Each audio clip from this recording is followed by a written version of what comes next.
Hey guys, Professor Bill here, Comic Book University. I want to talk to you today about issue number 1 of Death of X by Jeff Lemire and Charles Soule. Guys, Death of X is a 4-part miniseries leading into something much bigger, much more definite. In the meantime, this is issue number 1 and we're going to get right into it. We start off with the X-Men flying over Mur Island in the Blackbird. Now inside is Cyclops, Emma Frost, Iceman, Magik, the Stepford Cuckoos, and Goldballs. Yeah, his name is Goldballs. I'm not getting into that right now. Anyway, they're flying over Mur Island because they intercepted a distress call from Jamie Madrox. He's the Multiple Man. Now we switch over to the Inhumans, who are in their RIV, their headquarters, aerial headquarters, flying over top of Matsumoto, Japan.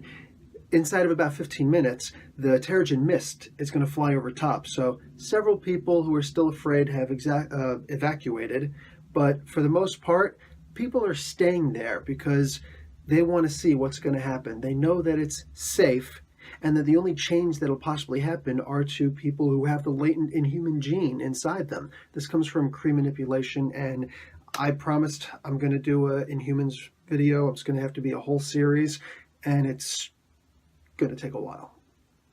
Please, patience. So inside the ship is Crystal, the leader, Gorgon, Grid, Flint, Naja, and Iso. Switching back over to the mutants, the X-Men, they've landed, they're looking around. It seems that the mist has shown up on this island, although we can't actually confirm it yet. But they're looking around, Emma's doing her psychic thing, and she only notices very few minds on the island or in the facility itself. Now, Cyclops finds blood on a rock, and inside they actually find a dead mutant. She's dead, and she's got boils all over her body, and they have no idea what could have possibly caused this. The Cuckoo Sisters announce that something is near, something is alive. It doesn't take them too long to realize that the Terrigen Mist is actually killing people, and what's worse, they find Jamie Madrox. They find all of him. Every single one of his clones, he's able to mass produce versions of himself, and they're all dead. And only the original is alive. He acknowledges as much, and he dies moments later after he tells Scott that the mist is killing them. Now, on the Japan side, the Inhumans have encountered a cocoon. Yay, they've got at least one new Inhuman showing up, and they expect that there'll be approximately a dozen more someplace somewhere. While they're waiting for it to hatch, Hydra shows up. Now, Crystal gives them a chance to just leave, just go away. They don't take it. They show up with 3 more gunships, and they mean business. Unfortunately for them, the Inhumans also mean business, and they go after these guys. Now, it's very noble what they're doing, but the chances of them winning are really slim. But Crystal employs some pretty cool tactics using the fellow members, and it's cool. It's reminiscent of when Scott Summers, Cyclops, used to actually be cool in the X-Men. She's pulling off some pretty cool tactics, actually utilizing all the members to the best of their abilities to complement one another. However, just like Mike Tyson says, everybody's got a plan until they get punched in the face. Well, Crystal had a good plan till she got shot.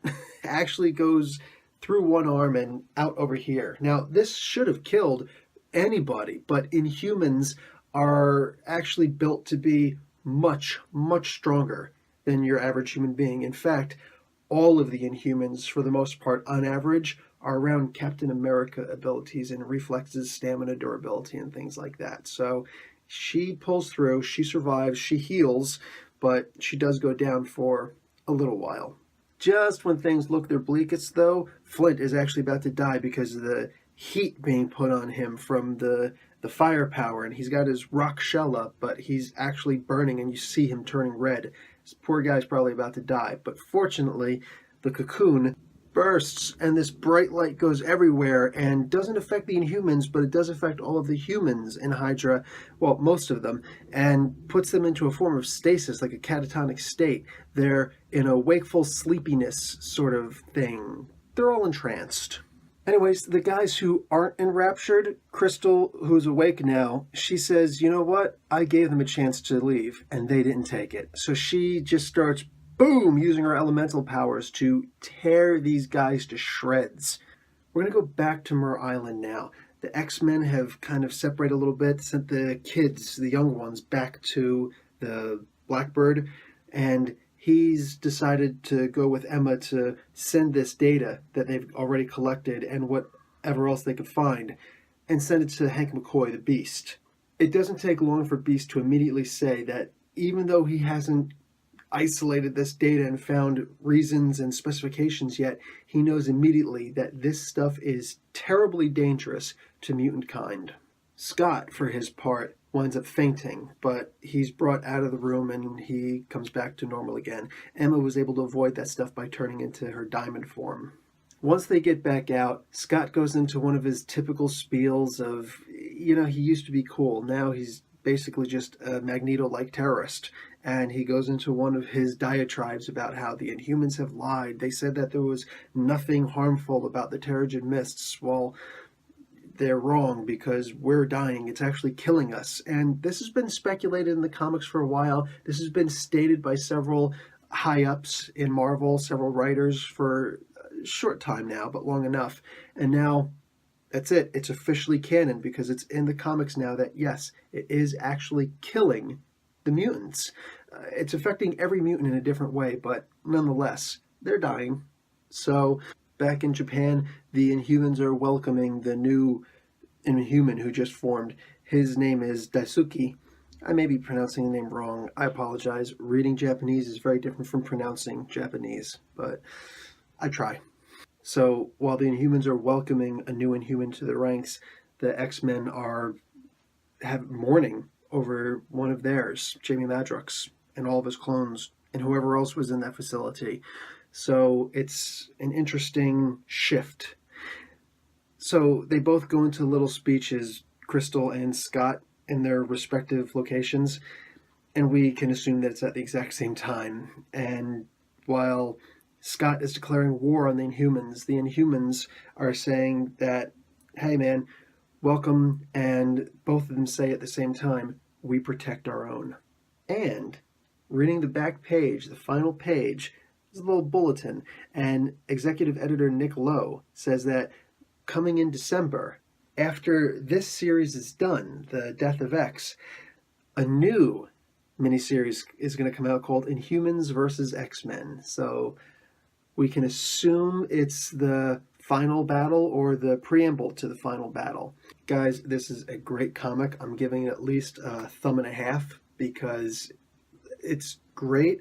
There's some really good action in it. There's some interesting little mystery. I almost saw Scooby-Doo in the corner, but it's good stuff. It literally keeps you wanting more. So I can't wait to see the next issue. I can't wait to see the whole run. And then I really want to see this final battle, what exactly is going to happen in this, because Inhumans, all the Inhumans that they've got now, versus all of the X-Men, all of the mutants, and to see who's going to be the winner. I don't know exactly how they're going to do this, why necessarily they're going to do this. Are they going to be able to get rid of the Terrigen Mist that was exploded by Black Bolt? I don't know, but it's going to be interesting how they pull this off. Guys, this is Professor Bill, Comic Book University. Class dismissed.